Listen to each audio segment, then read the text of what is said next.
Welcome to the Terrible Podcast with your hosts from SteelersDepot.com, where you can find all your latest and greatest Steelers news. It's Dave Bryan and Alex Kozora, always lit, talking Steelers. And now, here's Dave and Alex.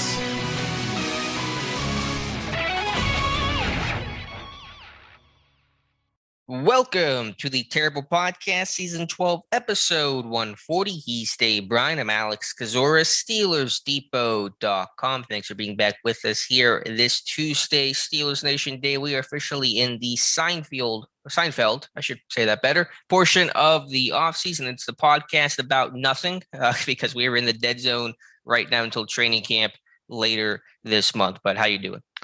I'm doing well. Here we are on June the 14th, and kind of the top Steeler-related stories right now seem to be three defensive players getting beaten paddleball by a mom that's like 4'9", and JuJu Smith-Schuster saying that he could see himself back in Pittsburgh one day. So the fact that that's the nature of the top stories related to this team right now, in the middle of June, I think that's a good sign overall that that's the most notable things going on with this team right now.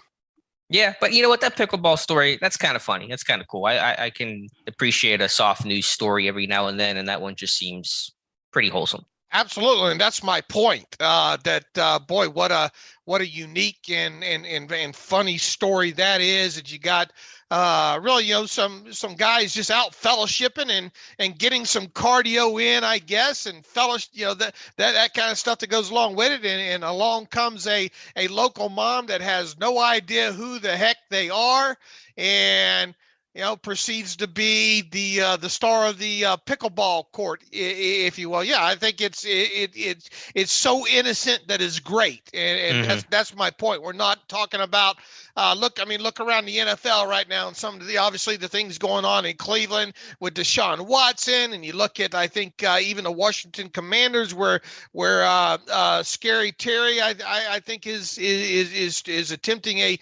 holdout of some kind, and just look around the NFL. And what I'm getting at is it's no drama. It's all low level fun kind of stuff, and the kind of stuff you don't mind hearing about at this point of the offseason. Let's hope that we have several more pickleball stories for the rest of the offseason here. By the way, do you think you could take Uncle Dave in a pickleball game?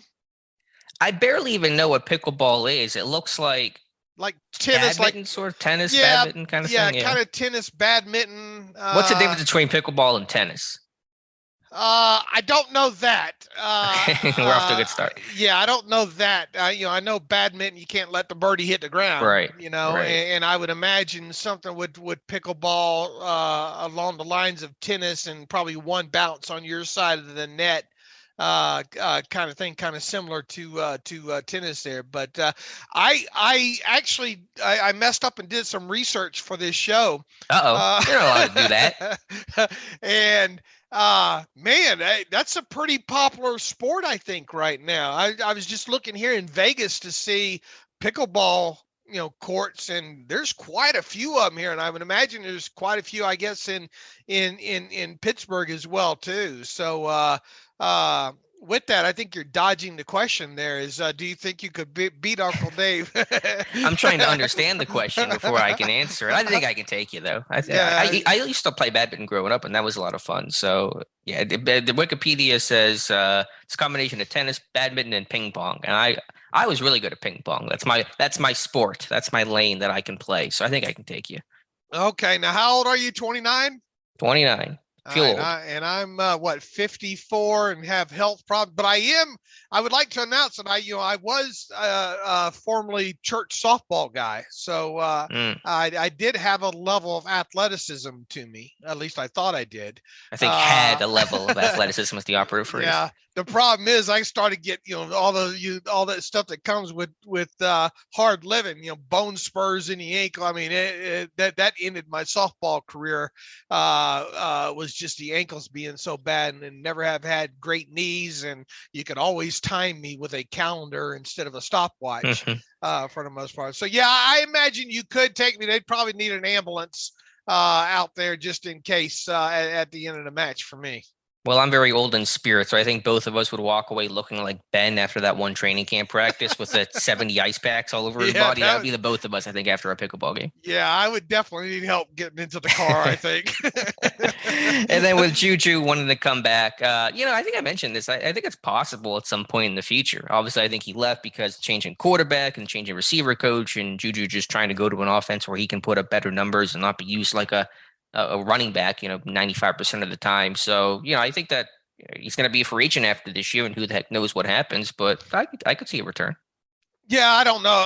And kudos to the guy for coming back and doing what he did. And I realized he had leftover merchandise and all like that, but I think it was pretty harmless.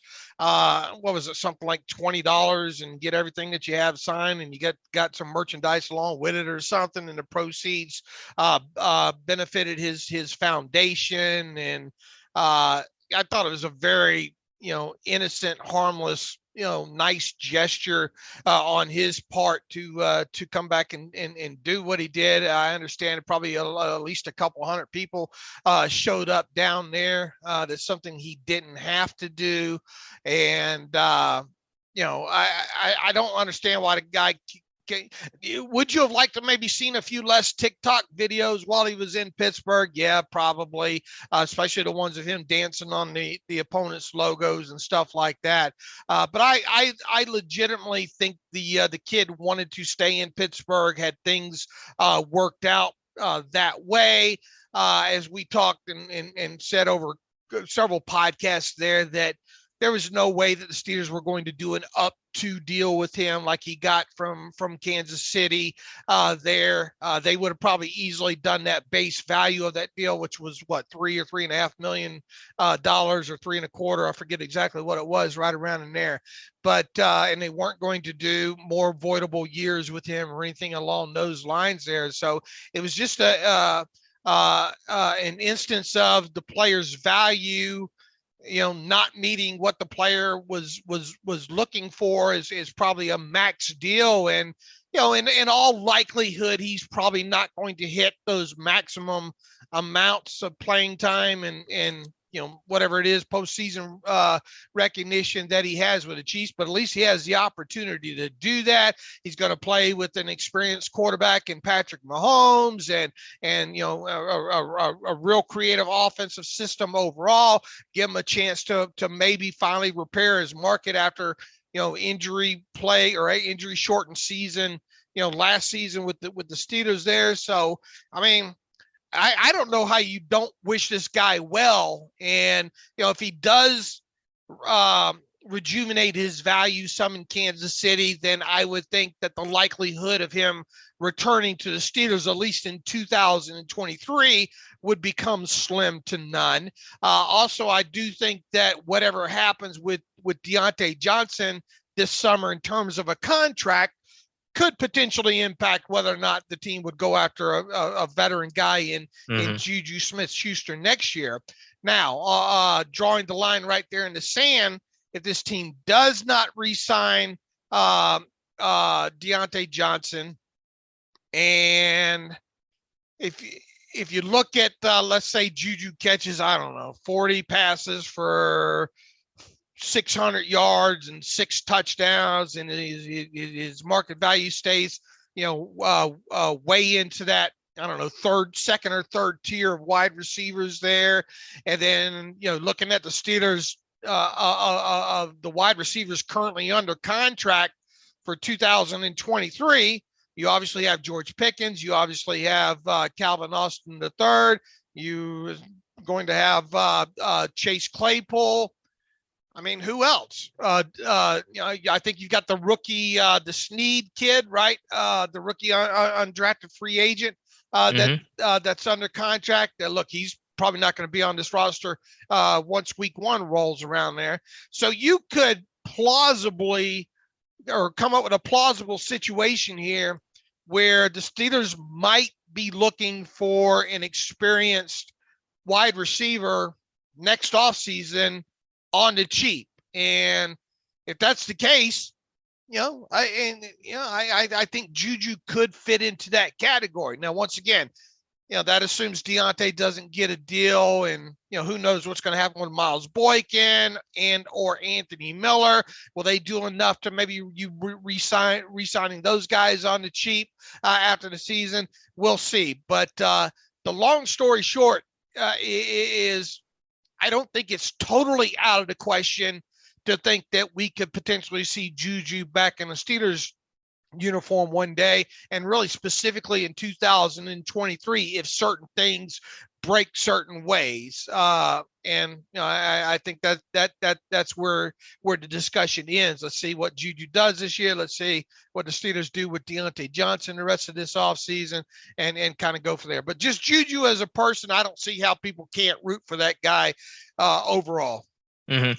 Sure. I think it's fairly easy to try to map out. Not that I'm thinking about it too much, because, so much can change over the course of a year, and so much will change over the course of a year. But, if Deontay Johnson does not get re-signed, goes somewhere else next year, Pickens plays well, becomes an outside receiver, remains an outside receiver. And then you want a slot guy if Calvin Austin does not set the world on fire, which probably won't happen out of the gate. So I could certainly see that happen. Also, even if it's not next year, the guy's 25. He's going to be in football for a long time, playing 5, 6, 7 years probably still. So, maybe it's not next year, but maybe it's 2, 3 years from now, JuJu returns home. We've seen that happen before with William Gay and Bryant McFadden, and I'm sure other names I'm forgetting right now. So, I just wouldn't rule out that possibility. Yeah, look, even in the wide receiver room with Plaxico Burress and Antoine Randall, those are two perfect examples of guys that went away to other organizations and came back.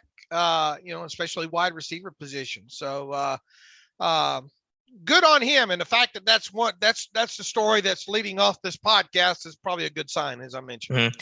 Hopefully the story that's not leading off the podcast is any audio issues for me. I have a slightly different computer setup today, working off Wi-Fi as opposed to regular Ethernet. So if I cut in and out, I apologize. I'm going to listen back to this episode, make sure everything sounds good. I think it will, but sometimes, those internet and technology gremlins come up. So apologize in advance. But Dave, I do want to talk about one thing I did this weekend. I went to the Man Up conference in Cranberry, PA, which is just north of Pittsburgh. It's the 10th annual, and Mike Tomlin attends every single year with the overall message of community in combating fatherlessness. But you heard Mike Tomlin speak, Tony Dungy speak, Ryan Shazier, Alex Highsmith, Tyson Alualu.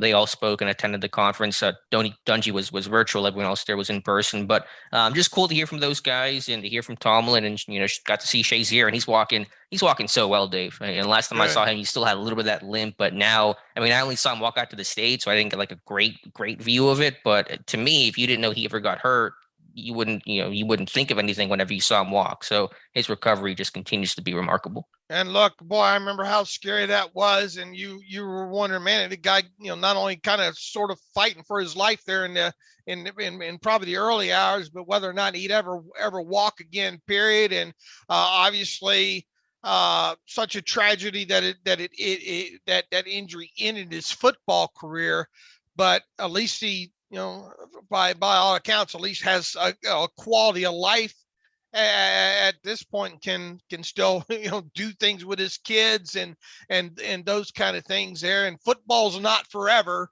but, being able to walk, and have some sort of semblance of a quality of life is forever. So that is definitely good news there. It makes you think back to that moment that during the draft where, he got the help to kind of walk out there on the stage, and how even monumental that was at that time. And then now to hear you talk about, barely even noticing him having issues, just fantastic.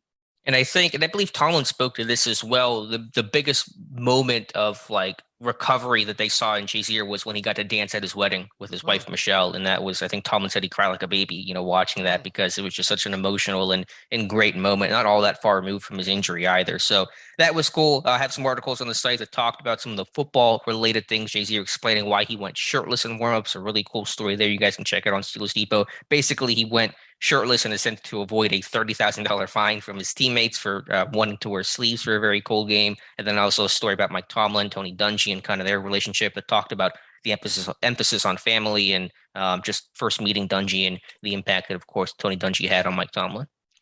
Did a lot of people recognize you there or no? No one, not a soul, which is fine by me. I hear you.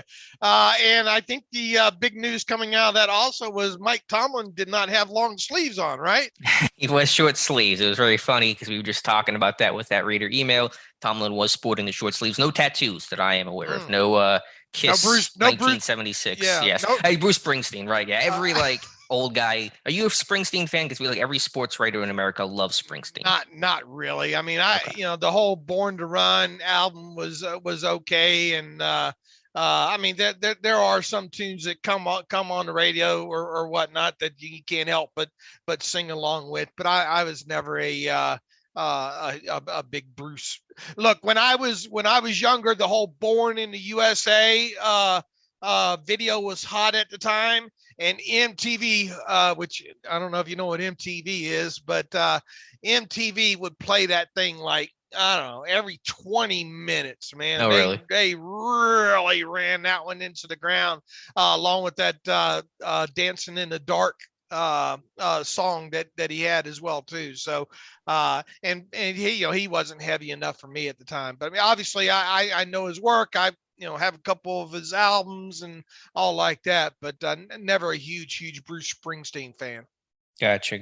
How about you? Well, you Bruce Springsteen? Yeah. No, I'm not really. I mean, my music taste is all over the place. But MTV, I am aware. They don't play Springsteen every 20 minutes. They play Ridiculousness every 20 minutes. Now, I don't think you know what that show is, but they play that just 24/7. Man, they hardly play videos at all. I think you got to go to somebody. I did see the other night on one of the like MTV 8 or whatever that they were having heavy metal videos of like the old Headbangers Ball and all, but you have to have a subscription really? to that channel, and that's not in and look, I've got me, I've got satellite and cable and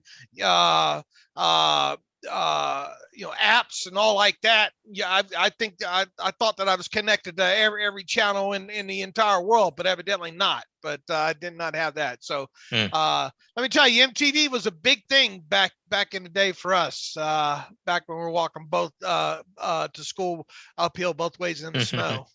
I suppose there really is no point for MTV to have music videos because who would watch? You can just literally watch a music video or hear a song on YouTube, anywhere on your phone, on your Spotify, iTunes, whatever. So, whatever. I guess we're not going to talk their business model here. One piece of Steelers news, and it's very minor, but this is kind of the one actual piece of hard news that came along since we last spoke on Friday, Dave.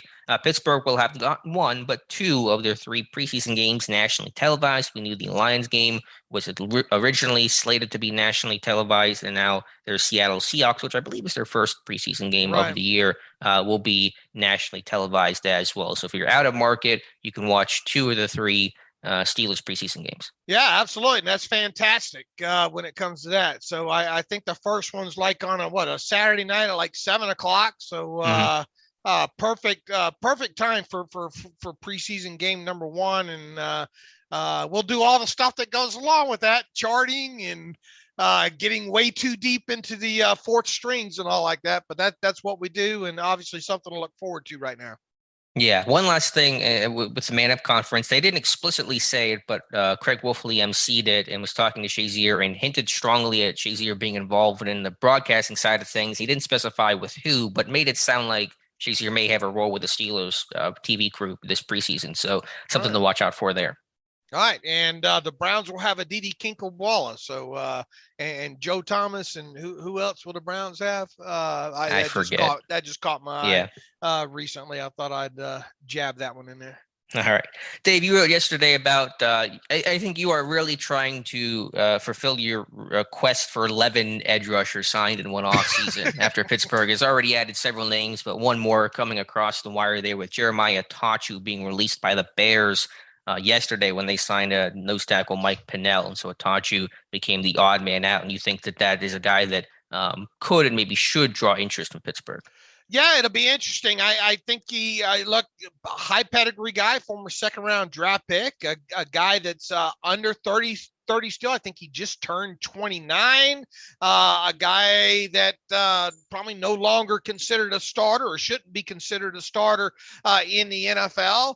And as we've said a few times, or at least I have, I'm still not comfortable with this edge linebacker group that the Steelers has. Obviously, I'm okay with the starters in TJ Watt and Alex Highsmith, but you get beyond that group, Alex, and you even, I think, broke down some stuff of Derek Tuska on the site this morning here. You just look at the guys, Gennard Avery, who once again, I was big coming out of Memphis, but more as an off the ball guy than I was an edge guy. And now you have him kind of shoehorned in there, or the Steelers have him shoehorned in there as an edge. And you look at what Tuzar Skipper. Yeah, I'm okay with that addition as a body there, but I don't know how much I look forward to a guy like Tuzar Skipper potentially being the first guy off the bench for the Steelers. And then got a couple of rookie undrafted free agents that we'll have to see how that pans out for them this summer. If you could get a guy on the cheap like Jeremiah Attachou, yeah, I think that's a way that you ought to at least look into it. This is the same guy that missed a lot of 2021 with a torn pec. I think he only registered like 2 total tackles in 170-something snaps, I think, before suffering that injury last year. Was more of a bit role player, if you will. And people are going to probably ask, well, if the Bears are cutting him at this part of the offseason, that kind of tells you what you need to know, right? And to a degree, I would say yes. But Attachou has been a guy linked to being a possible offseason cut with the Bears quite a bit this offseason. And that mainly, I think, is the reason behind that is that the Bears are switching to a 4-3 defense this year. And Attachou has been primarily a 3-4, stand-up guy, not only most of his NFL career, but his college career as well. I think he played 1 year in an even front at Georgia Tech. I think maybe as his senior year there. But, it goes back to, I think he's healthy. I think he was participating in the OTAs. He was only set to make where's my notes here? $2.45 million with the Bears this season. So, I mean, that his value is probably even going to be lower than that. Because he was coming off a 5-sack season 2 years ago. Right. And he barely played last year, right? So he's probably just above minimum type guy. Right. So if you could get this guy to come in on a vet benefit contract, even if you had to spend what do we say, $155,000 max signing bonus to qualify for that, I say you do it. You throw him in the mix and let him compete during training camp, and if he can win a job and win the number 3 job, you keep him. If he can't, you cut him.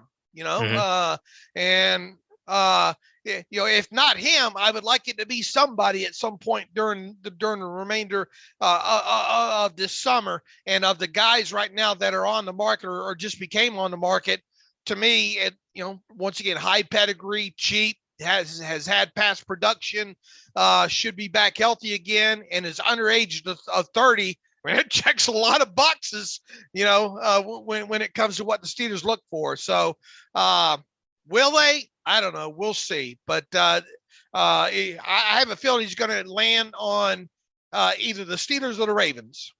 Okay. Yeah, I mean, I think it makes sense, and I'm not opposed to the idea. I'm not comfortable with the edge depth as it sits today either, but I think Pittsburgh is a lot more comfortable. I mean, they've added their guys. I mean, they added Avery, they added Skipper, they have undrafted guys in Johnson and Moultrie. So I think that room gets kind of crowded if you keep adding more and more people to it. And do you have enough reps to go around and enough, chances to evaluate these guys? So I think they're good. I think they're not going to add another edge guy. I think Skipper was the edge guy they wanted to add, the veteran, more experienced type player, and they'll take those guys to camp. And if they need to make a move later in camp in the preseason, they will. But I think they're kind of standing pat with the group they have. Right. And I would say if you had to, if the price tag on Jeremiah Attachou was even $2.5 million, I would say, let's hold off and see how things go at the start of camp. But as I've said numerous times, I'd sign you to a veteran benefit contract. I don't think you can have enough of those guys because it gives you, more people to compete in there. And look, if that's his asking price now and you don't get him now, you're probably not going to get him later. We'll obviously see. I think he's got enough pedigree that he's going to land somewhere here in the next couple of weeks here. So once again, if we're talking about $2.5 million, I'd stay away. But if you could get him on the same deal that you got Gennard Avery on, why not? Right. And they wouldn't have to cut anybody either. I mean, they still have an open 90th spot on the roster, which they have not filled, which is still, to me, a little curious what they're waiting for with that, if they have a plan or if they're just waiting for a veteran maybe to sign. Maybe that'll be Attachou. Right. I mean, look, they're going to add somebody into that 90th spot at some point. Maybe they had somebody in mind. Maybe they thought somebody would come free. I don't know. I mean, you did have, I don't know Isaiah Johnson got cut from IR and he's back healthy again and did not need to be. There were other reports saying out there he's cut with an injury settlement. That's not true. You got to cut the guy within, I think, the first week with an injury settlement for that to happen. And once he stayed on IR, they waived him again once he was healthy enough to do so, and that's what happened. So I don't know. Maybe they turn around and re-sign a guy like Isaiah Johnson to the defensive back room. But is there a rule on how? I know with an injury settlement, you can't sign the guy for like the length of the settlement plus 6 weeks or so. Is there any rule with whenever you're just a clean cut from IR? No, I don't think so, because there's obviously no settlement involved there, right. and because of the way the weekend flow was. There with how the transactions run. It was only yesterday that Isaiah Johnson cleared waivers from IR. So he is back available to be re-signed as of today. Okay. All right. Yeah. I mean, we'll see. They're going to fill it at some point. I just don't think it's going to be an edge guy because, I mean, I understand the concern about the depth there, but you have your starters in Watt and Highsmith, and Watt's going to be a full go in camp this year. He won't be the hold-in like he was a year ago. You have Tuska, you have Avery, you have Skipper, you have Tyree Johnson, you have T.D. Moultrie. That's what, like 6-7 names right there. Throw an eighth guy into that mix. I don't know how guys are going to get reps. I think you want to just evaluate the group that you already have. And if you do need to make a move later in camp and with a trade or a waiver wire cut that you claim, then that's when you do it. But I think they're going to take the group they have now into Latrobe and see what they have. All right. Who excites you the most behind Watt and Highsmith? Again, I'm not really super excited about any names. I share that concern. I think there's some intrigue there with the Tyree Johnson. I think Gennard Avery, can fit with what Pittsburgh looks for as a versatile, decently athletic edge type of guy. So I think maybe those two. But I just think, regardless of whether or not I like their names, those are the names they've added. I don't know if they're going to add a third veteran edge guy this offseason. What'd you learn in the let's segue into post up on SteelersDepot.com this morning about Derek Tuszka? What about how he wins? What did you find there? Frankly, not a lot, because it was just a sample size problem of only 20 rushes. And so what I'm doing here, and I'm going to do one for Alex Highsmith tomorrow. I've gotten through almost all the charting on him, but all the third and fourth down rushes, all the money down situations for the Steelers edge rushers in 2021. And so Tuszka only had 20, of course, not playing a ton. He used Bull and Rip the most. He's got to be someone that's going to have to really probably lean on that Rip move and then work on his hand use overall. He doesn't have the strength to Bull. He doesn't have the overall get off and athleticism to win cleanly and dip around the edge. But you did see him win occasionally on chops and swipes. And so when he uses his hands a bit more, is a bit more technical, that's probably the best way for him to win. But ideally, there Tuszka's a number 4, a special teamer who was playing very few defensive snaps this season. They're going to keep 4 or 5 outside linebackers. I mean, it's partially dependent on just, who plays well and how the inside guys look. But that inside, they're probably going to keep 9 linebackers total. That inside room is super crowded. So you think they're going to probably go 5, which leads you to believe they're going to go 4 on the edge. So I'll say 4 right now. Yeah, that's where I sit right now as well, too, because you're probably going to hope a guy like, I don't know, like Mark Robinson or, I don't know, Ulysses Gilbert III, so somebody can step up strong in the special teams aspect of it to be basically linebacker number 9 total and number 5 on the inside. Who do you think the 5 inside backers they keep are? Oh, Miles Lord. Jack, Devin Bush. Let's just Spillane, very likely to make it, right? As a number 3 special team ace kind of guy. Right? Yeah, and you have to wonder. I mean, Marcus Allen with his role in that special teams and him, the amount of snaps that look, Marcus Allen doesn't give you much of anything as a defensive player, but it can be hard to wrestle him away from Danny Smith. I have a feeling, So I mean, and you're right. It's a very correct because you got Buddy Johnson in there from last year as well too. So you had Allen. That's 4. You got one spot, quote unquote, left. I don't know that Allen's a lock. Okay, but you're going to put him on the roster right now, right? Right. For right now, I will. And so you got one spot left. Yeah, I would like to think that Buddy Johnson would be that guy. You would, but he's got to prove it. And UG3 proved me wrong last year and made the team and had a pretty good year. And then of course you do have Mark Robinson, 7th round pick. Right. So that's a really crowded room with a lot of competition. It's not the best room, but it's got a lot of names to it. And that might be one of the fiercest battles, I think, this summer. And don't think that special teams are not going to play a big part in that. It will play the key role, for sure. And Robinson could make it there because I think he has to make up to be a good special teams player. I think the upside from there is pretty limited, but if he's going to make it in the league, it's going to be like a dirty red. That's where he's going to earn his keep. Right.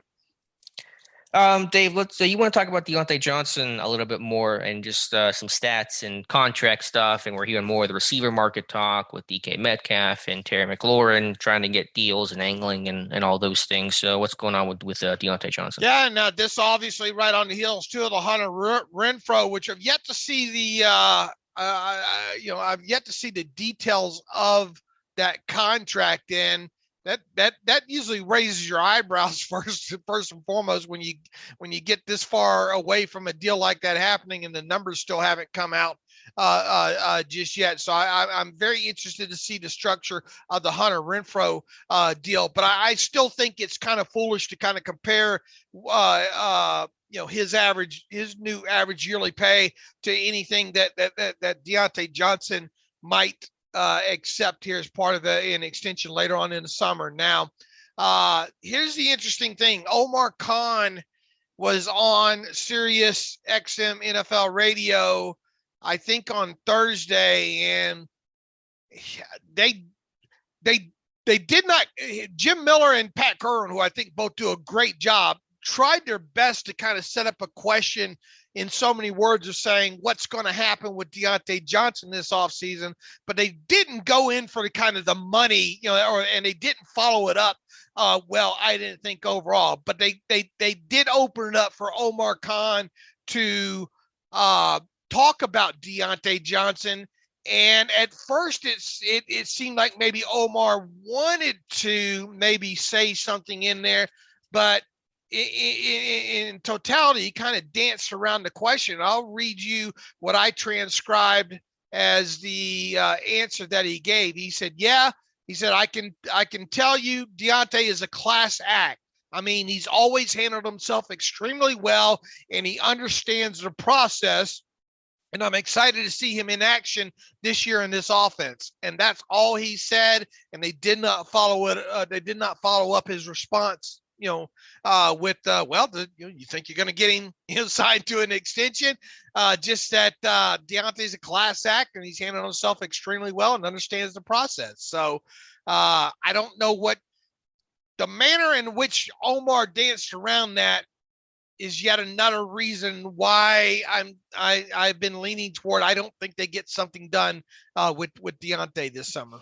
I just see this as Khan learning the language of being a GM, and you got to be careful with what you say, and you're not going to go out there and say that, we want to get a deal done, or we think we're going to get a deal done. You just want to be very careful. There was a part in between there where he kind of stammered a bit, and I think wanted to be very careful with his language, and then just kind of stuck with a generic, excited to see Deontay with this offense. So, again, I don't know what the odds are. I think they're a bit higher than what you think. Certainly, it's not to the level of Fitzpatrick or Boz, which are near certainties to have extensions done this summer, but I think Khan there just wants to be very careful and obviously not say anything that might come back to bite him.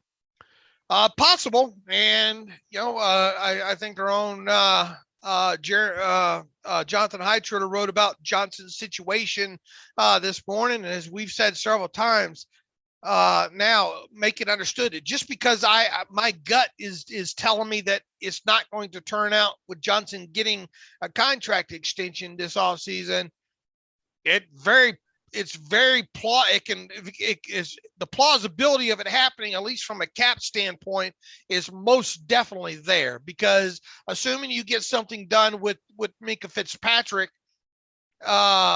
his cap number could drop down, around $4 million in total. What's going to happen with Chris Boswell? Might you save a million or so in cap space there?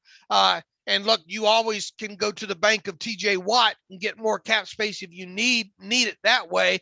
I don't think they want to do that, but the possibility is there for them to do it if they so wanted to do that. And then even where this team sits right now, when you look at forthcoming expected cap expenses between now and week 1, there's still roughly around $3.5 million in available cap space that they could spend that way. So when you look at what Deontay's cap number is now, what his cap number would potentially be on, let's say, a 4-year extension at a new money price of around $20 million, you could easily accommodate that, the rest of the way here. The biggest thing, once again, I think it comes down to is, do they equate what Deontay and his agent view his market value as being to what they're willing to pay, and how does the guarantee money line up in there?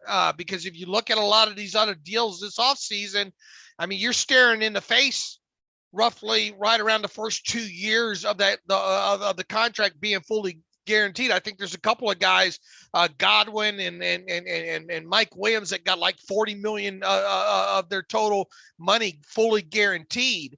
And when it comes to the Steelers, not only would it, looking at the aspect of them, generally staying away from giving high market value deals to wide receivers, given guaranteed, past the first year on top of it, would be yet another different thing to see them do. So, there's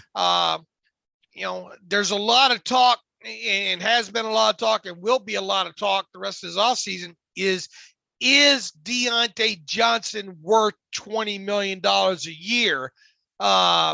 And let's say the first 2 years of the contract fully guaranteed.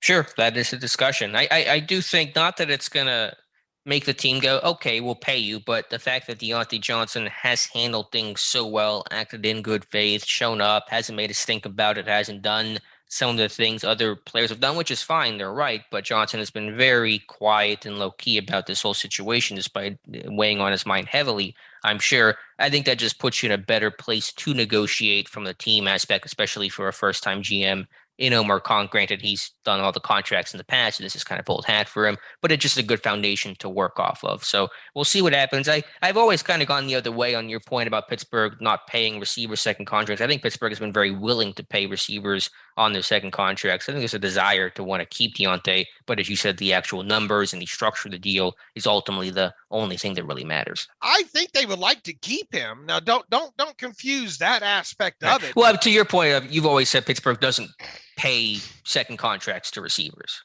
Okay. And really they don't. Right. But they tried to. They wanted to with Burris. They wanted to with Wallace. They did with AB. They kept Hines Ward around, et cetera, et cetera. They haven't willingly let a big name receiver just walk, right? I mean, to the best of our knowledge, they've made attempts to try to keep some of these guys, and even the ones that have left, Plaxico, and right. I would even imagine to some degree there was an offer put on the table for Antoine Randall several years ago.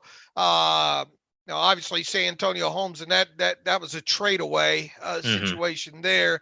There's obviously not many instances here that we're dealing with guys that were drafted that reached the full unrestricted free agent aspect of it, and then re-sign before leaving. Mike Wallace, I imagine some attempt was made to keep Mike Wallace. That's why ultimately that deal that he did not sign sort of probably maybe got knocked down a little bit and then handed to AB. But once again, the Antonio Brown first contract that Antonio Brown signed, people got to remember that was a different time then too. And Antonio Brown was trapped in restricted free agency at the time. So, and this is a guy too, 6th round. This guy probably couldn't wait to get any level of high second contract. I mean, that was a huge get for Antonio Brown.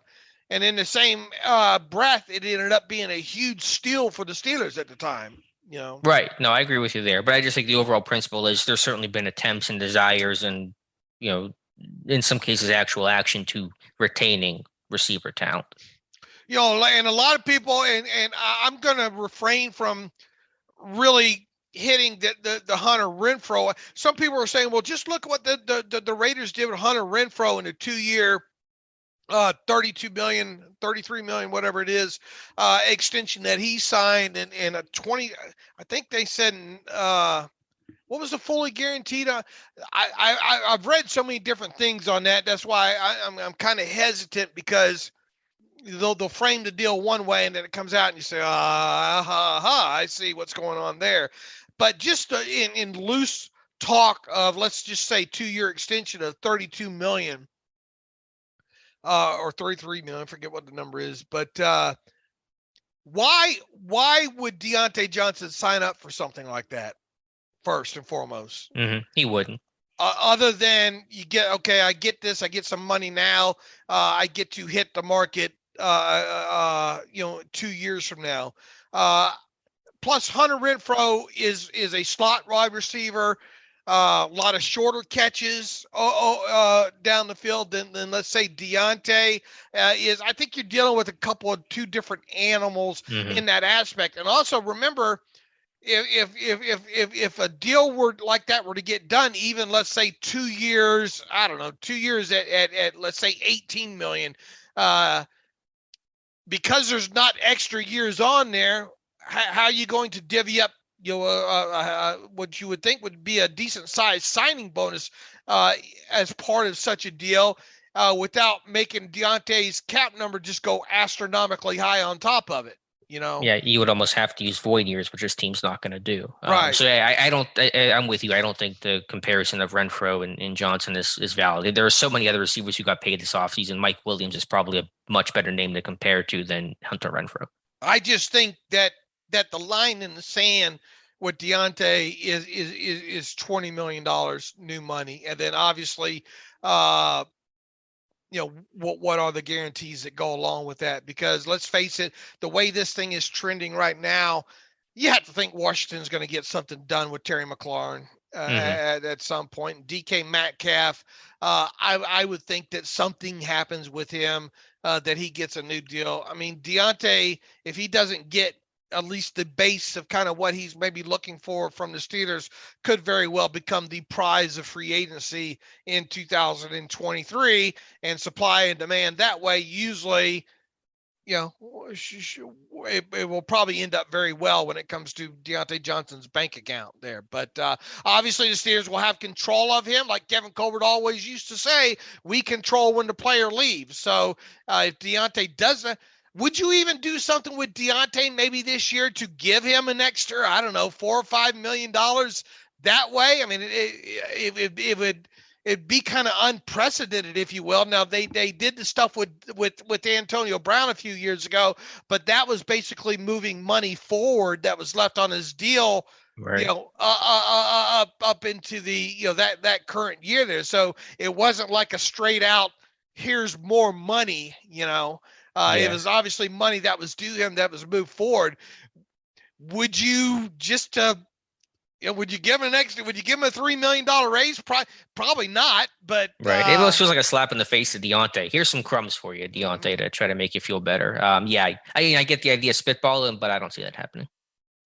When you look at why, people are once again going to be on both sides of the fence with this, Alex.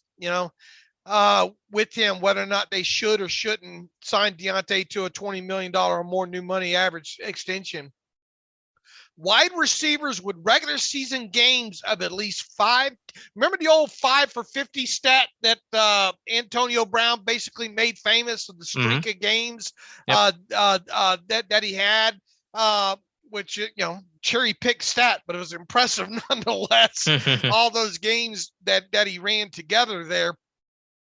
When you look at wide receivers and wide receivers only, with regular season games of at least 5 catches for 50 yards from 2019 to 2021. Obviously, the 3 years that Deante Johnson has been in the NFL.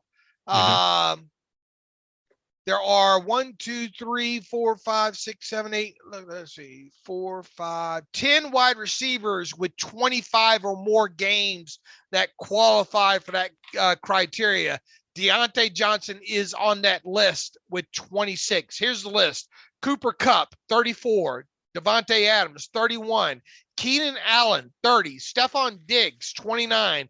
Chris Godwin, 26. DeAndre Hopkins, 26. Deontay Johnson, 26. Tyreek Hill, 25. DJ Moore, 25. So what is that stat? It is a cherry pick stat, so to speak, but obviously we're using it because it made Antonio Brown famous there for a while. It just shows consistency, I think, consistent production overall. And if you want to drill that down a little bit more, and let's say games of 7 receptions for at least 70 yards. So you have to have a minimum of 7 catches and a minimum of 70 yards receiving in one game to qualify to make this list. Deontay Johnson's still in the top 10 of that as well, too, as far as a number of games since 2019. That list goes Cooper Kupp, 24, Davante Adams, 22, Stephon Diggs, 21, Keenan Allen, 16, Michael Thomas, who didn't even play last season, is on the list at 16. Justin Jefferson, who's only been in the league, 2 years, right? 15 games. Chris Godwin, 14. Allen Robinson, 14. Deontay Johnson, 13. DJ Moore, 13. DeAndre Hopkins, 12. And Robert Woods, 12. So those are 2, as far as a consistency-based stat per game. Those are 2 lists that Deontay Johnson's on, both for 5 for 50 and 7 for 70. The drops are something that people will always throw out there when it comes to him, but this guy's had production. This guy has been consistent overall in his first 3 years in the league. While playing in an offense that certainly maybe hindered the ability to win vertically and have as many downfield plays as he would like. And so what happens this year could be really interesting, but certainly he's been the, as you like to say, catch short or run long kind of guy the last 2, really 3 years. So yeah, I think it's a really good point overall. He's been productive. He's gotten better. Again, this guy had a really good 2021 season. I get that there was a bit of a fade at the end with the drops, but overall, for the first, 12 weeks, we're just talking about how good Deontay Johnson was. And I don't want to let the bit of a decline at the end make people forget how just excellent he was prior to that. Another argument I get, if you stopped 100 NFL, if everybody was playing the feud over here, Dave. Yeah. All right. if fans of the NFL were forced to wear some sort of identification that identified them, and we're walking down the street and you stop each one of them and not knowing the team that they're rooted for or whatever, ask them, or to name the top 15 wide receivers in the NFL. Hey, I wonder how many could actually put a list together of 15. But people who did that, how many would have Deontay Johnson in that list of 15?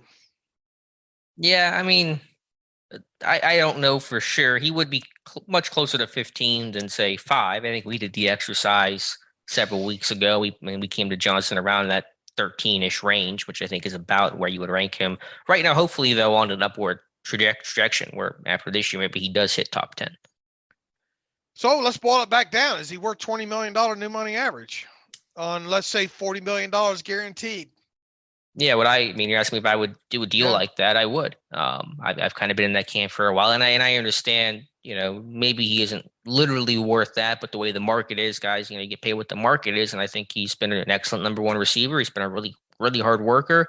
He's shown growth. I think he has a really well-rounded type skill set. I think hopefully this offense will be more vertical this year, and that'll open up his numbers even more. So, not a guy I'm looking to get rid of. They certainly, as you said, financially they can do it. They're not going to be cap strapped to make this move. They can still have plenty of cap space afterwards. So yeah, short answer, I would do it. Yeah, I think I might be in the minority there, but I'll do it. Yeah, I would do it as well too.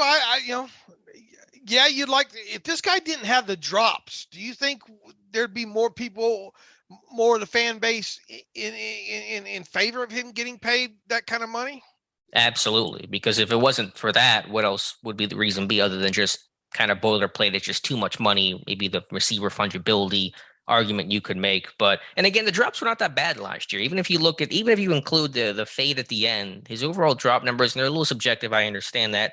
His drop percentage, his drop rate was really low and much, much better than where it was in 2020. This guy worked extremely hard. You watch him at camp, first guy on the field, one of the last guys off the field, just doing all the little things to him. And his hands aren't bad. Again, there's a difference between hands and focus and concentration. And sometimes he just loses the concentration because he's looking upfield because he's been so trained to basically catch short, and he's got to look upfield to make somebody miss and try to get some yak. And so his hands are really good. This guy has made some high degree of difficulty catches. The Bills game, I think the Chargers game, maybe the Titans game, I'm trying to remember which ones they were. This guy's made some great grabs. And so his hands to me are not bad. It's just finding some consistency and focus. And again, some of that's because of the way Pittsburgh has used them.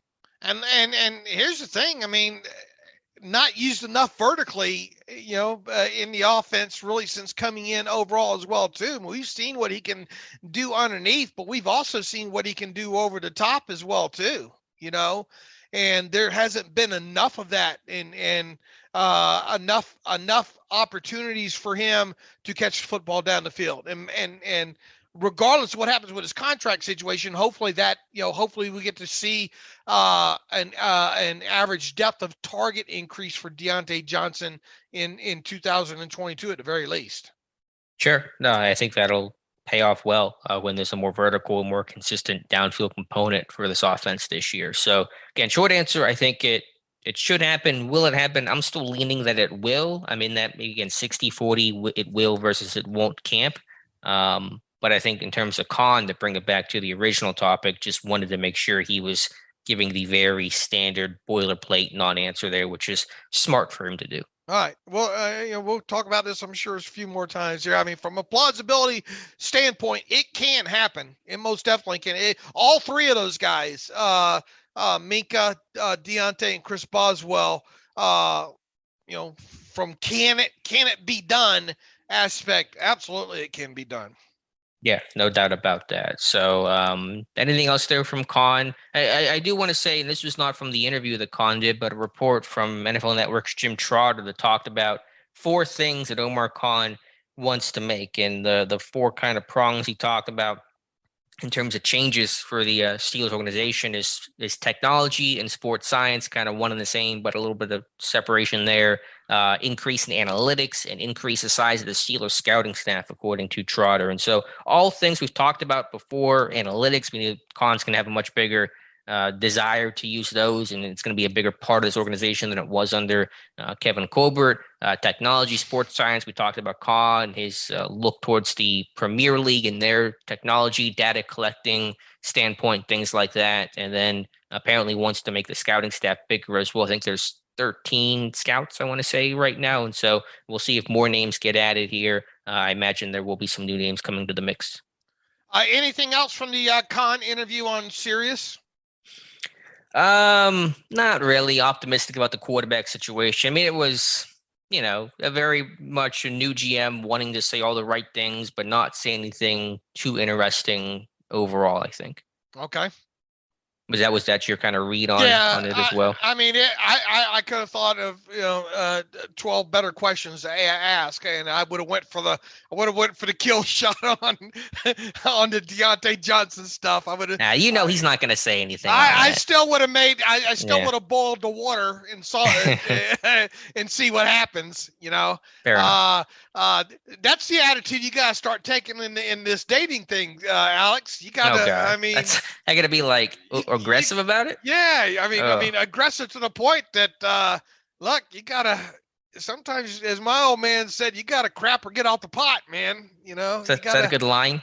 Yeah, not to use with women, I don't think. All right. You got nothing venture, nothing gain. Look, I've been through enough now that if I see an opportunity to take a shot at anything or ask a question, life's too short, man. You might not get a second chance at a lot of this now. So no fear when it comes to that. All he can do is sidestep it, which he probably would have done. But I think I would have followed that up with, well, do you think you're going to get a deal done with him? Or something along those lines. I would have made him. I would have made him at least uncomfortably tap dance again. Deontay Johnson's contract status teaching us all a life lesson. That's the real. There you go. It's the real contract here. Is the friends we made along the way and the lessons we learned. Dave, to transition here, I finished up my probably way too long series, but Kevin Colbert ranking all 176 of his draft picks, 2000 to 2021. I'll have to update the list for the 2022 class at some point, maybe in the future. I'm sure everyone will loathe that. But I did my top 10, top 5 names here. And again, this is the best picks, solely what they did in Pittsburgh. And there was a weight to it based on draft status, longevity, meaning to the team, et cetera, et cetera. So it's not literally just based off of sole contribution on the field. So my top 5 names here in terms of the best Kevin Colbert picks. Well, we'll go top 10. We'll go Letterman style here with the top 10 Kevin Colbert picks. Number 10, number 10, Ike Taylor. Number 9, David DeCastro. Number 8, Casey Hampton. Number 7, Heath Miller. Number 6, Marquise Pouncey. Number 5, Cam Hayward. Number 4, Antonio Brown. Number 3, TJ Watt. Number 2, Ben Roethlisberger. And number 1, Troy Polamalu, the best pick Kevin Colbert ever made. I know most people will put Ben number 1. Read the article. I explained why Ben is only number 2. 2 quick reasons for that. A, he kind of fell into their lap. He was the default, the third quarterback of the top 3, the Eli Manning, Phillip Rivers. So it was pretty clear that if they wanted a quarterback, Ben was their guy. Had they taken Ben over, say, Eli Manning or Rivers, had that kind of foresight and projection, would have made the pick just that much more impressive. And 2, they almost didn't take Ben. And I know they did take Ben, and that's all that really matters. But Dan Rooney seemed to make that pick a bit more than Cowher and Colbert, who seemed to want to take and were going to take and planning to take Sean Andrews. And so with Troy also trading up for him, identifying the talent, going up to get him as well. Didn't do that with Ben, obviously. Didn't do that with most of these picks. So having that foresight, they probably didn't expect Troy to become the guy that he was, but to be able to make that aggressive move and go up, I think 11 spots to get him, made Troy, in terms of the weight of that decision, the best pick of Colbert's career. All right. Where's been most of the pushback been in this? A little bit with Ben not being number 1. Also, Antonio Brown 4. I know I'm putting you on the spot here, and you're kind of trying to go into my pickleball court here about how I set things up. But where would you put AB? Because obviously the talent, there's so many competing factors. There's the value of a 6th-round pick, the best value pick Colbert made for sure, bar none. The on-field performance, a literal Hall of Fame resume, just in terms of a Steelers career, but then with how everything ended and just everything that involves AB, where do you think you would rank him in terms of the best Colbert pick of all time? Where did you have him? I have him 4, so behind Watt, Ben, and Troy. And I put Watt, Ben, and Troy ahead of him because I think those guys are going to be first ballot Hall of Famers. AB was supposed to be part of that group. Now it does not look like that's going to happen. So that's why I put AB 4. Well, look, without him just being mental, is Antonio Brown a Hall of Famer? I think he is. He is, but you can't separate that, obviously. I know. I'll tell you this. I don't see how you don't put Antonio Brown at least in the top 10 somewhere. Sure. He's top 10. It's really like most people put him, well, some put him, I think, number 2, number 3. I put him number 4. I mean, look, this is a guy that I don't even think Bruce Arians wanted, Right.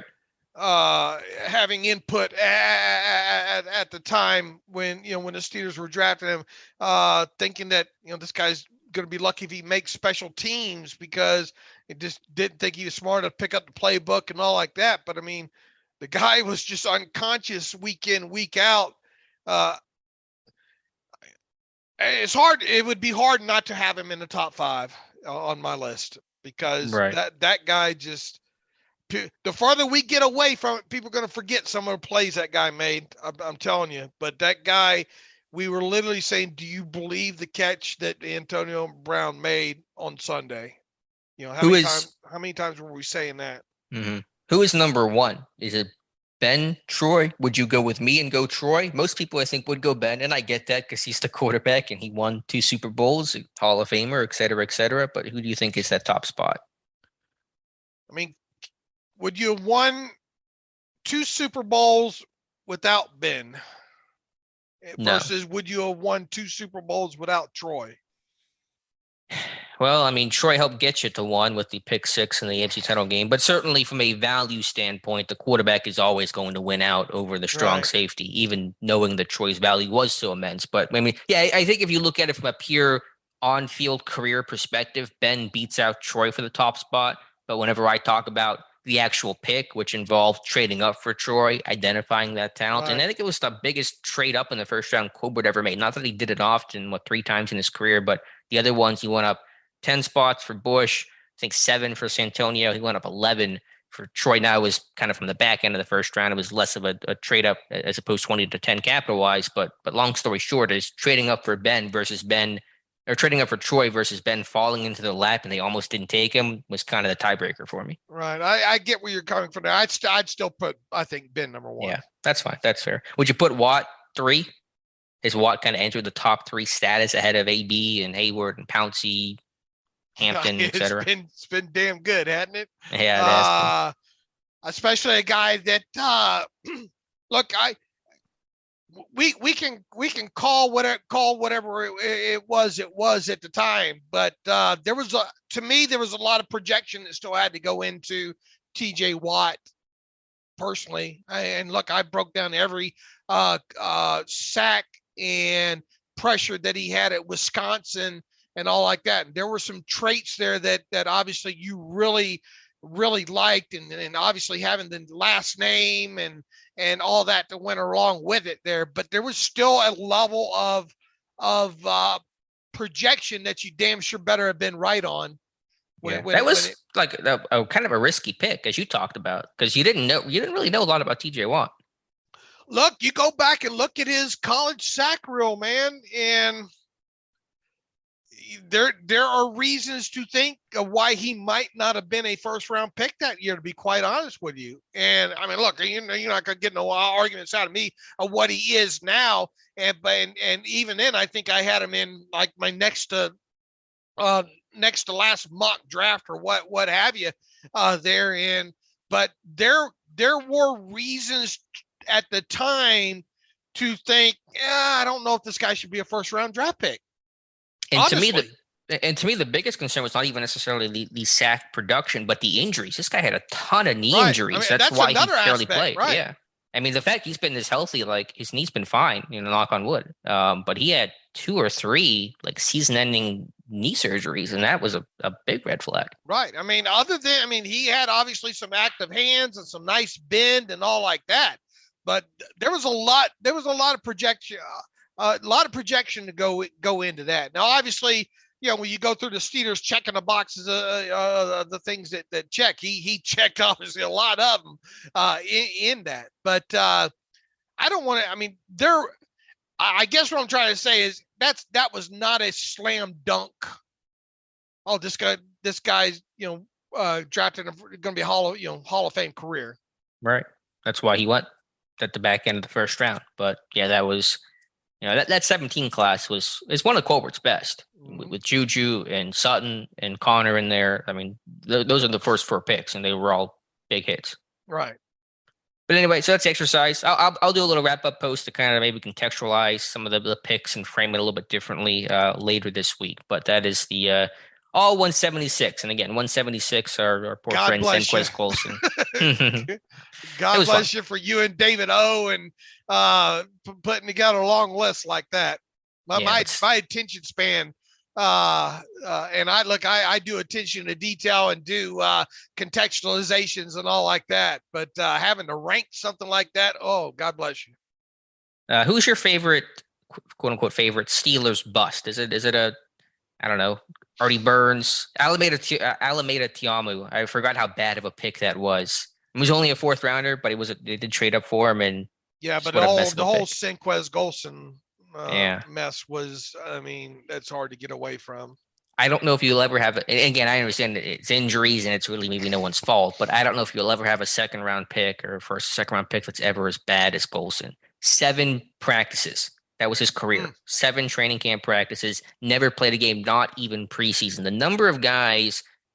I mean, what's the number? How many 1st or 2nd round picks have never played a game in the NFL?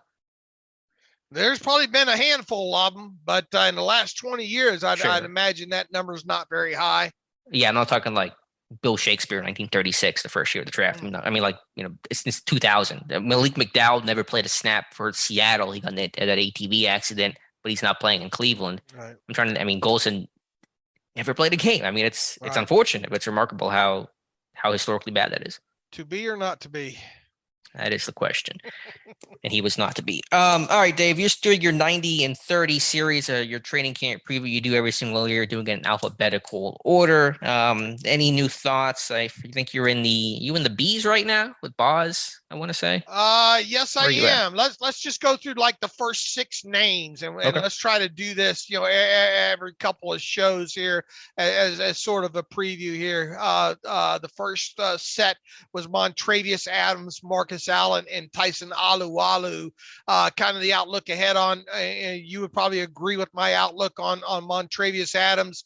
While he didn't set the world on fire last season, he did do enough to warrant that 2-year contract. It now looks like probably going to be the primary backup at nose tackle behind Tyson Alualu. Probably going to get some work in some sub-package situations, has position flexibility if need be to essentially play all 3 positions on that defensive line. Would you kind of agree with that outlook on there, expecting to be on the 53-man roster? With Adams, yeah, I would. I think it was a good, and maybe that was because the bar was so low, but just Adams to come in, I thought played, decently and showed some athleticism and a quick first step. And I think, I don't know if he'll be an end, but, he'll play sub package, be part of that rotation a bit as a 1 tech and obviously can be your 3-4, nose tackle as a backup to Alualu. So there's going to be some snaps in a role for him this year. Marcus Allen next on the list, and we talked about him a little bit earlier in the show here. This is a guy that, man, you got to credit him for being able to hang on this long for sure. From 5th round draft pick there, a guy that entered the league technically as a safety, now is an inside linebacker, a guy that is an asset, I think, on special teams, but to what degree? A guy that I don't think that you're going to want. Something, once again, has probably gone wrong if Marcus Allen has to play defensive snaps in 2022, I think.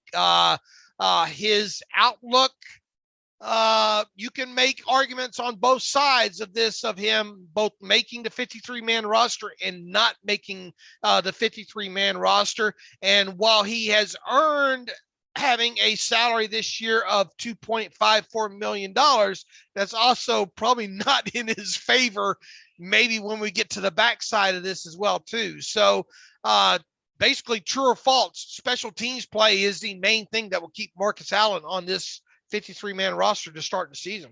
No, it's 100% true. I don't think anyone would argue with you otherwise. You're right, that salary may come back to bite him a little bit in the end, but I would say he's inside looking out right now. If he just has a good summer and continues to be that up back on the punt team and be a great special teams player overall, I think he will make it. What is the most positive aspect of having Marcus Allen on the field defensively?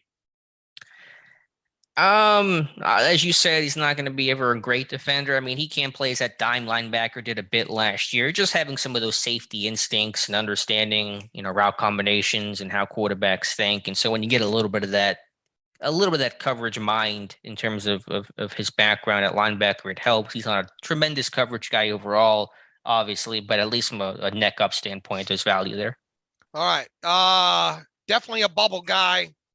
I wouldn't go bet nobody's house on him making the 53, although he is inside the bubble now. And he was on your roster projection, right? Your first roster projection. You had Allen on that list, correct? Did I do one of those yet? Did you do one? I thought you did one. I don't remember. A lot has happened. Maybe you didn't do one. Yeah, maybe I'm due to do one. Yeah, there you go. Tyson Alualu next on this list.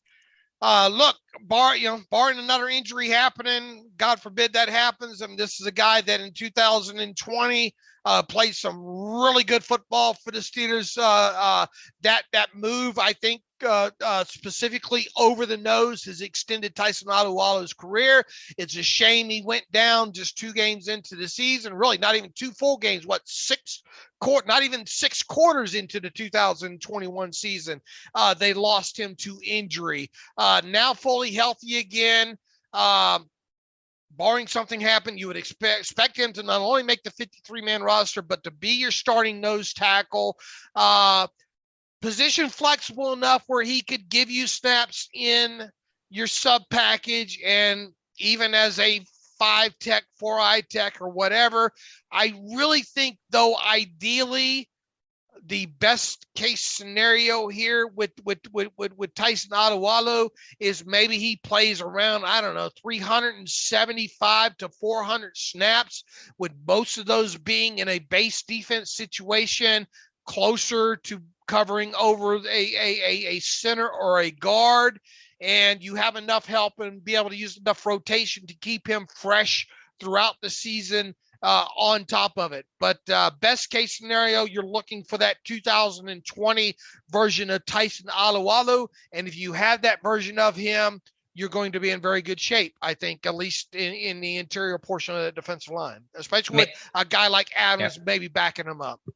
Man, Dave, I'm really excited to have this guy back in the lineup. I know that he's 35. You wrote about it, didn't you, just recently? Just recently, yeah. I don't think it's being talked about enough. The return of Tyson Alualu, it's like getting a good free agent signing back into the mix, because there was such a clear and direct correlation between the Steelers' run defense success and the numbers whenever he's healthy, whenever he's playing, but he's playing hurt, as he did in 2020. And when he's not on the field at all, as was the case for most of 2021. And the difference, it's about 1.5 yard difference between him being healthy and out there versus him not being on the field at all. And so I'm really excited to get this guy back. I think Pittsburgh had a ton of run defense issues last year, obviously, but I think it started in the middle, in that core at nose tackle. So getting him back is just a huge win for the Steelers. I would agree with that as well too. True or false? 2022, the final NFL season for Tyson Alualu. True. As excited as I am, I don't think he's going to be playing another year. I'm with you there. I think this is it for him right here. All right, let's fly through some of the next 3. Daniel Archibong, Calvin Austin III, Gennard Avery. I think we both agree Archibong. We would not have seen him on the 53 at all last year if not for injury / COVID-19 replacement. It is good, though, that he was able to get some snaps. He's a guy, a former undrafted free agent, I think, out of Temple that was on the practice squad all last season. It's good to have guys with experience with his kind of measurables on the roster, but I think a lot has to happen, and not positively, for him to make the 53-man roster this year out of training camp. And thus, I think more than likely we're looking at a situation, at least for him, best case scenario with Archibong is him being one of the members of the practice squad here to start 2022.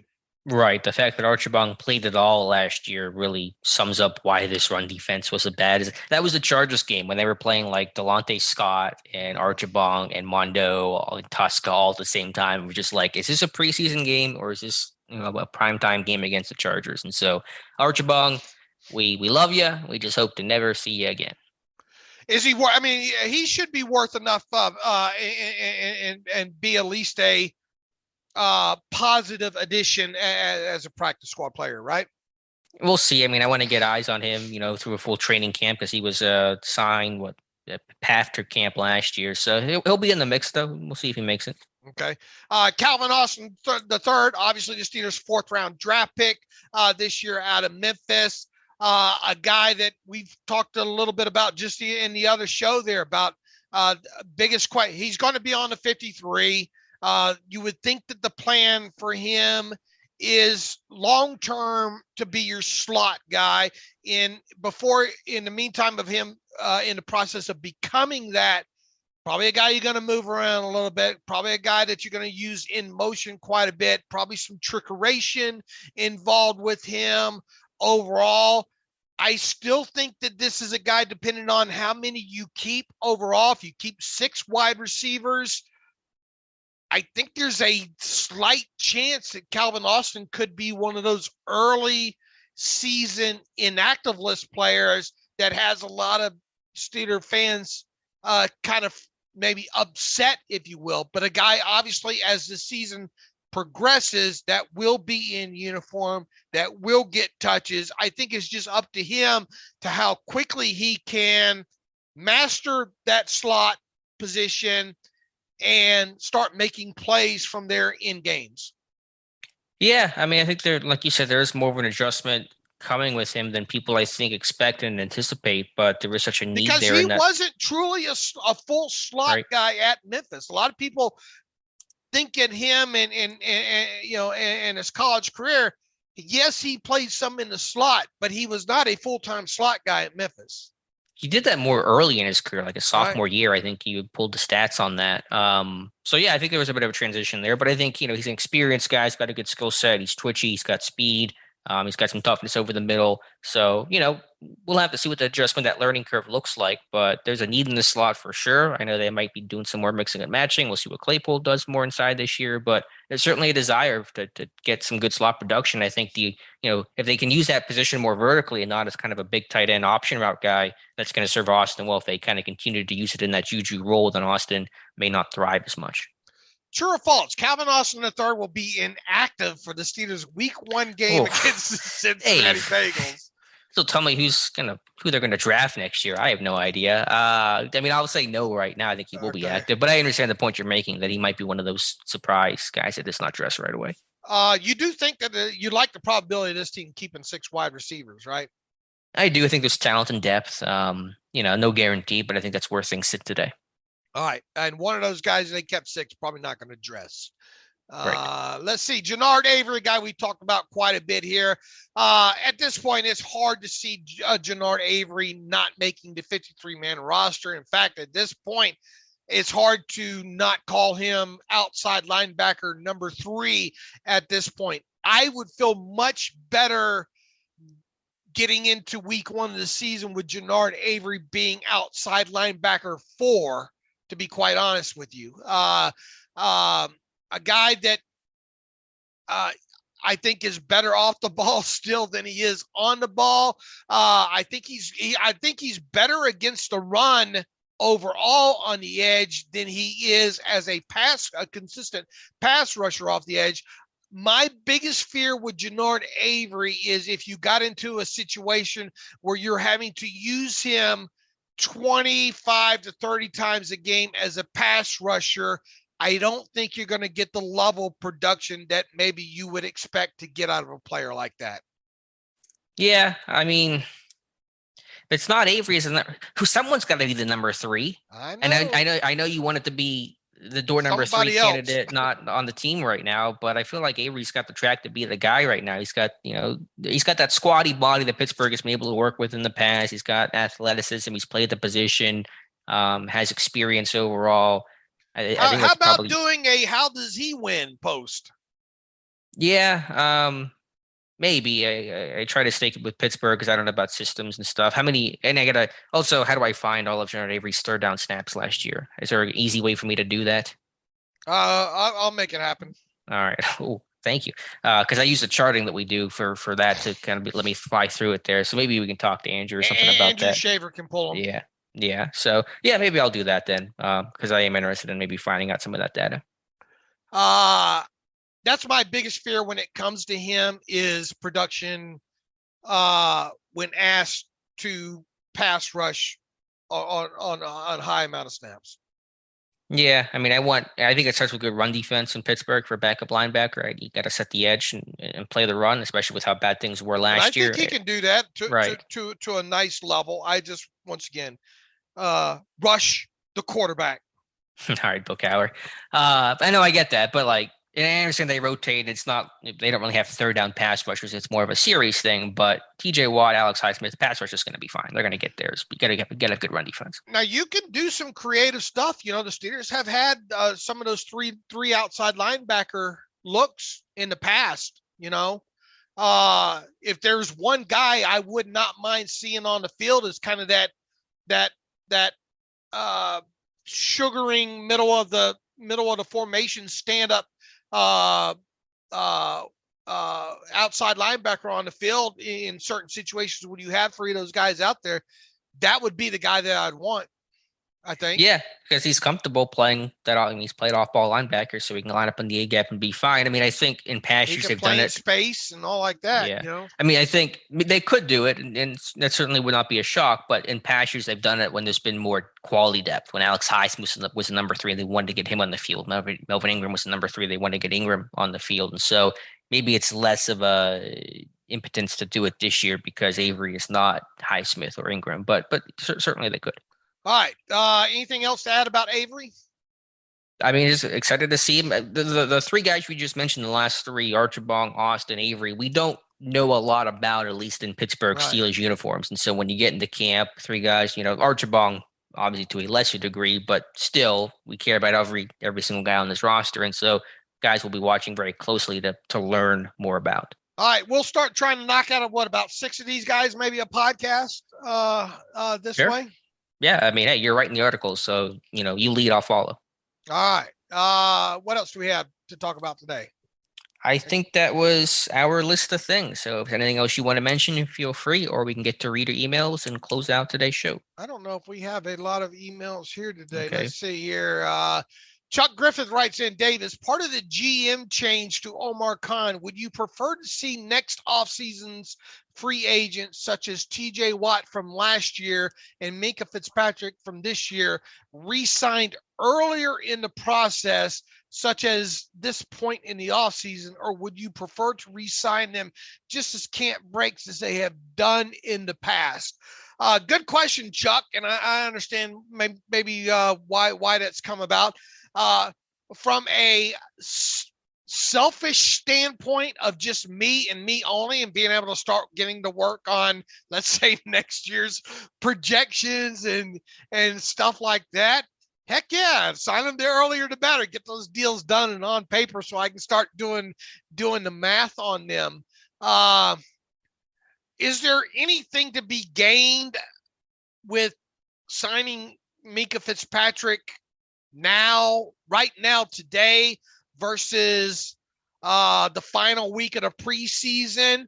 Yeah, there is, from the aspect of, well, you get him on the field practicing with other teammates and not just, taking part of individuals and all like that. So there is the participation aspect of it that it would be a positive for sure.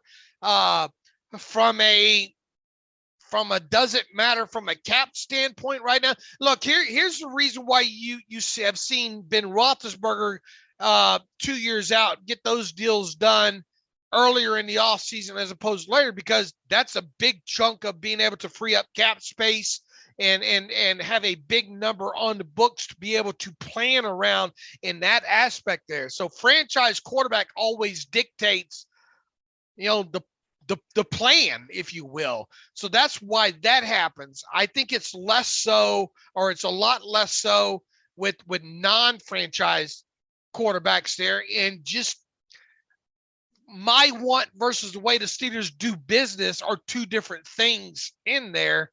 And I think you got to respect the way that the Steelers do business overall. And that business is they generally don't get things done with these guys until the team reports to training camp. And that's even like franchise tag players going way back to even like Lamar Woodley and things of that nature there. So what our wants are maybe as fans really don't kind of matter in the grand scheme of things when it comes to how this team does business. And that's why I don't think anybody should expect a deal with Minkah Fitzpatrick until this team reports to training camp. Same with Chris Boswell. And obviously we'll see what happens with Deontay Johnson.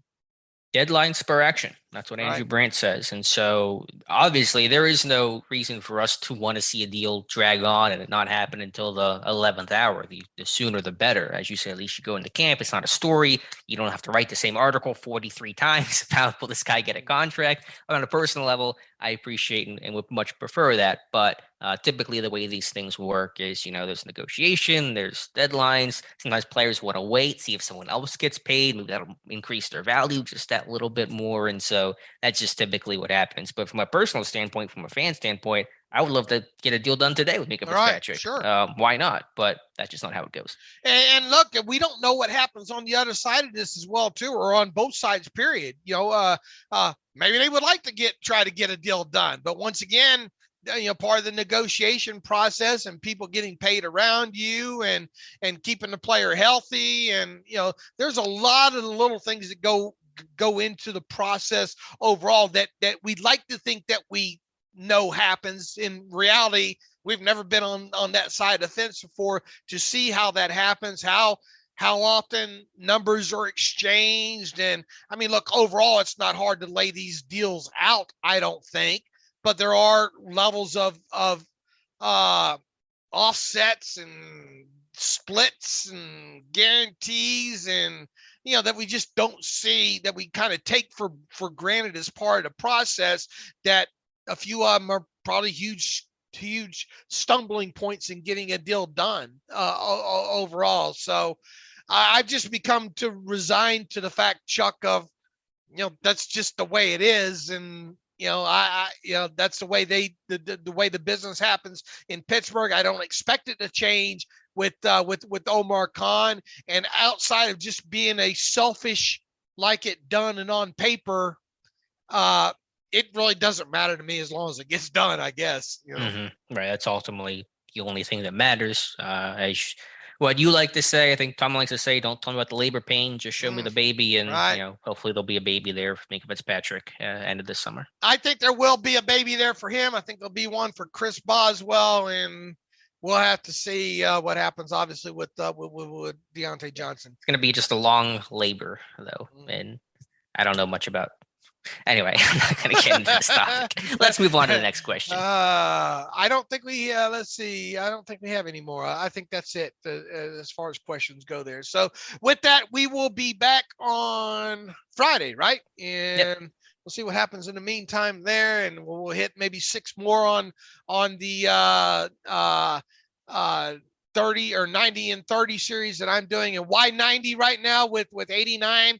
Look, I have a feeling that by the time I end this thing, we'll have 90 men on the roster. In fact, I think last year my 90 and 30 series included like 92 or 93 because they had some transactions in there. If we get through this and I'm still looking for a 90, I'll make Mike Tomlin number 90. How about that? Yeah. Plus 89 and 30 just doesn't roll off the tongue as well as 90 not. and 30. It's bad math, hard to divide out there. No, but we'll continue that going. We got a lot of guys doing a lot of different things right now. A couple of series, I think, starting up as well too. So we'll do our best to try to keep people entertained through the through the slower part of the off season here. So. You can follow me on Twitter at Steelers Depot. Follow Alex on Twitter at Alex_Kozora. Follow the show at Terrible Podcast. Obviously looking for questions this time of year. So if you got any for the podcast, theterriblepodcast@gmail.com. If you like what we do and want to donate to the cause, go to SteelersDepot.com, hit the donate button, upper right navigational bar. Also, if you like an ad-free version of the site, please go to SteelersDepot.com, hit the donate button, upper right, or hit the ad-free version, hit the ad-free button, upper right navigational bar. And for $25, you can have an ad-free version of the site. So we will be back on Friday. As always, thanks for listening to the Terrible Podcast with Dave and Alex.